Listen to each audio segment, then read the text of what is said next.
Good morning, everyone. I'm wishing you all a very happy Friday. I hope that it is prosperous. I hope you get everything that you're looking for. I hope you have fun. It's Friday. Let's have fun. I hope everyone doesn't work too late. I hope that you just stay focused on what you want to accomplish for the weekend. Don't get to Sunday and say, I wish I had done more. I wish I had more fun. I wish I had gotten the things that I wanted to accomplish done during the weekend. Start today and make it happen. I want to do this video really quick because I've run into a couple people who've known me for 5 years or more, and so they feel like they know me well, and they're like, you've always been a positive person, but there's just like a change in you. Like, when we see you on Facebook, when we see you walking in the down the hallways when no one's looking, you seem really happy and positive. What's going on? And some of them made silly jokes like, you got a man, and I'm like, no. Some have been like, do you know a secret that we don't know, or whatever. And I've told the story to people individually as they've asked over the past few weeks. And I figured, well, why don't I just make a video and post it so that, people can understand sort of where I'm coming from. I don't hide it. I don't make it a secret. I had weight loss surgery in April 18th of 2016. And I've been on a fitness weight loss journey. And I'm sure that makes everything seem simple. Like, it's easy, or you had surgery. When people say it's the easy way out, I just want to choke them because they don't understand. It's an ignorant statement. And if you've made it, I understand. But the thought process, but really educate yourself so you understand what we go through. But there's actually a story that's 4 weeks before that really is the reason why I changed my attitude and my outlook on life. I went to a convention that was for a television show that I love, Supernatural. And it was a 4-day convention, and it was at the Rio, and their convention hall is huge. So you're walking up and down the rows and the aisles and going to different conference rooms and listening to different panels. It was amazing, amazing, amazing. But it was a lot of walking. At the time, I was about 425 pounds. And my height and my shape structure kind of hides my weight. I mean, people knew I was overweight. They knew I was fat, but they didn't really understand just how much I weighed. And my back said, I just can't take this anymore. So I had been having back pain for a while. But that conference just really did it. And I remember the day I went to work after the conference, I was in pain all day. I really didn't walk around and do a whole lot in the office, and I went home. The very next day, I tried to get up, and I couldn't. I couldn't stand. I couldn't walk. I couldn't crawl without excruciating pain shooting up my spine. I was in tears. I had gone to urgent care. They had ordered an emergency MRI. MRI came back, said I had 2 herniated discs in my lower spine and tailbone. And because so much of my weight is top heavy, all of that top heavy weight was putting pressure on the significantly ruptured discs. They sent me urgent to my primary care physician, who called in urgent appointment with the orthopedic surgeon. I see the orthopedic surgeon, and he tells me, you're fat and I can't operate on fat people. So when you lose some weight, then we'll be able to help you. And I said, how can I exercise and lose weight if I can't walk? I mean, they ordered a walker for me. They ordered a wheelchair for me. I cannot walk. Do you understand? I can't even put weight on crutches or a cane. And he's like, well, you're fat. So I don't know what you want me to tell you. I didn't make you fat. Like, yes, this doctor has horrible bedside manner. And that's what he said.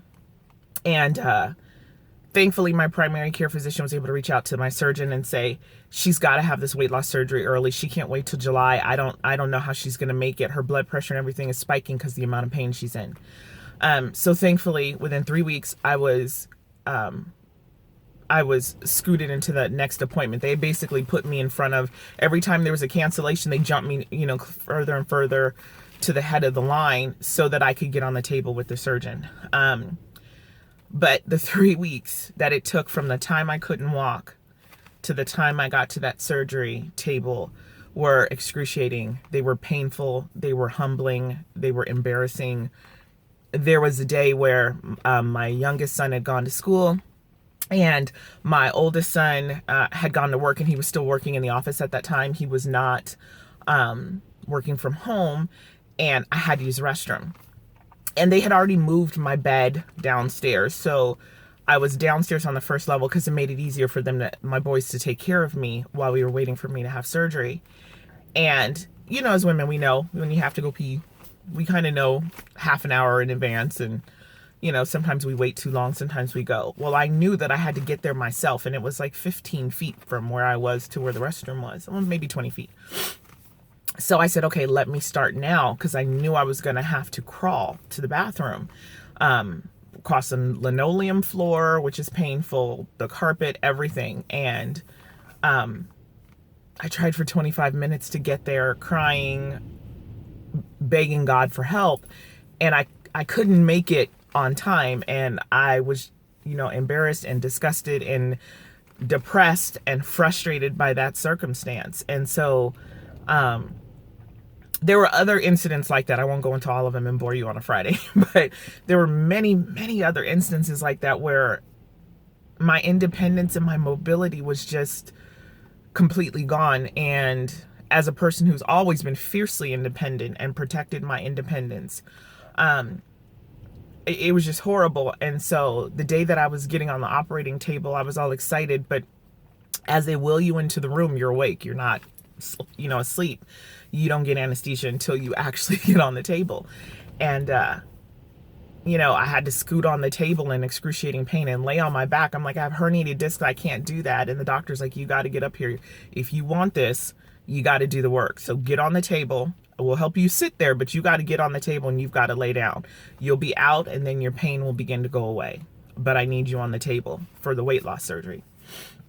And I remember the fervent prayer, God, if you will get me through this, if you will get me through this operation, if you will get me through this moment in time, I promise you, I promise I will do my best. I will fight every day to change my body and change my life.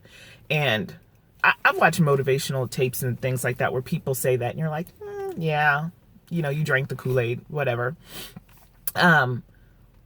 But I felt it in my spirit. God, if you would just deliver me through this, you know, one, so I don't die on the table, but two, give me the opportunity for this to be a real change in my life. I promise you, I will not waste it.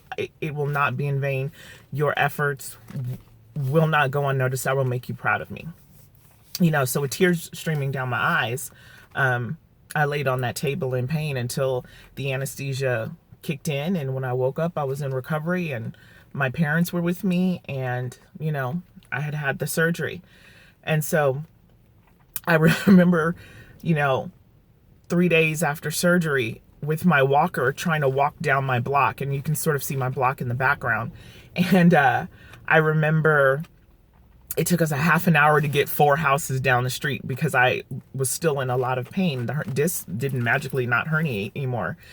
And so I did it, and, you know, my kids were with me, and I turned around and walked back, and, you know, I've been pushing like that ever since. And what changed wasn't just the physical part of my body. I was going to keep my promise, and I continue to keep my promise to God because he kept his promise in getting me off that table.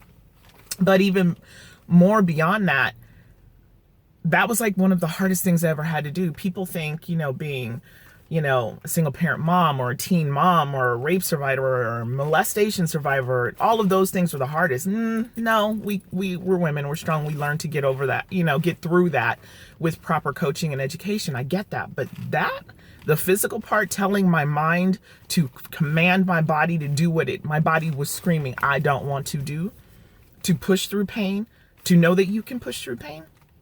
That was the hardest thing. That first couple months was the hardest thing I ever had to do. But it got easier, and I got stronger, and I continue to get stronger every single day. The other thing was I started surrounding myself with people who were on the same mission and goals as me. And that was huge because I got to emulate the pieces of them. In the beginning, what I thought I could do, because my mind was limited. And once I realized I could do the little things, and I started venturing into the bigger things, and all of a sudden I realized nothing really is impossible. I literally can do whatever I set my mind to. And I just changed my outlook, and it's made me a happier, positive, more positive person.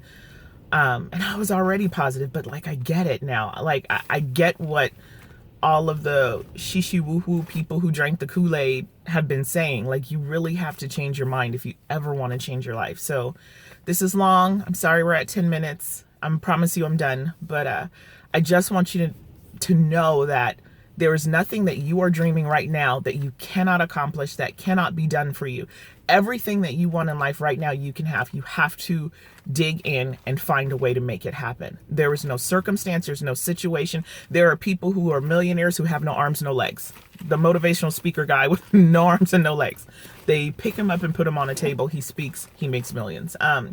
There's, people who run races with no legs. There are people who, can't speak and make beautiful art that communicates volumes to the world. There's nothing that you cannot do, that we cannot do, we cannot achieve if we set our mind to it and have the spirit and the heart to fight for it, to not listen to other people tell you what you can and cannot happen. I can tell you I'm 11 months out. I still haven't had back surgery, and although I still experience moments of pain, I can walk, I can get on the elliptical, I can stand, I can do everything, almost everything that I was able to do before my back got herniated now. And that's actually everything but running. That's the only thing I can't do yet, but I'm coming for it. Every day in the gym, I'm running faster and faster on my elliptical so that I can get enough stamina to get on that treadmill and begin to run. And when I can run on the treadmill, then I'll begin running on the ground. So anyways, be blessed. Have a wonderful weekend. And I love every one of you who have been in my life, who inspire me, everyone, my partnerships, everybody with me on this journey. I love you all. Love your faces. And I will see you on the next video.